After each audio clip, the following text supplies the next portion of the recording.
వస్తే దోస్తులు అందరు ఇట్లు అందరు మంచిగా. ఈ రోజు అయితే ఒక వెరైటీ కర్రీ చేయబోతున్నాను. ఆలుగడ్డ కర్రీ శనగపిండి వేసి ఎట్లా చేస్తాను అనేది వీడియోలో చూపిస్తాను. So let start our cooking channel. 2 ఆలుగడ్డలు 2 టమాటాలు పచ్చిమిరపకాయలు ఉల్లిగడ్డ కరివేపాకు రెడీ చేసి పెట్టుకొని ఒక గిన్నె తీసుకొని ఇంత శనగపిండి వేసుకొని ఉప్పు కారం ధనియాల పొడి గరం మసాలా గిన్నె నీళ్లు పోసి కలిపి పక్కన పెట్టుకోవాలి. కడాయి పెట్టి నూనె పోసి జీలకర్ర ఆవాలు కరివేపాకు పచ్చిమిర్చి ఉల్లిగడ్డ ఆలుగడ్డ టమాటా వేసి గిత ఉప్పు వేసి కలిపి ఒక 7-8 నిమిషాలు చిన్న మంట మీద మూత పెట్టుకోవాలి.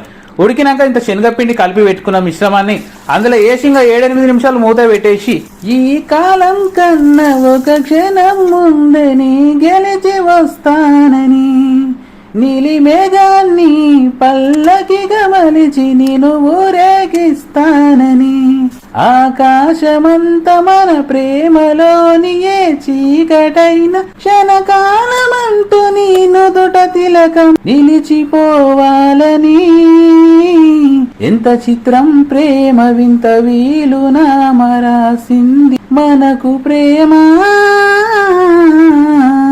ఇక ఆలుగూరం అయితే రెడీ అయిపోయింది. గిత ఉడుకుడుకు పువ్వుల వేసుకొని తింటుంటే అబ్బా ఆహా మధురమైన కమ్మని రుచి అయితే ఉంటది. జర లైక్ షేర్ సబ్స్క్రైబ్. మళ్ళీ కలుద్దాం. మీ లక్ష్మణ్.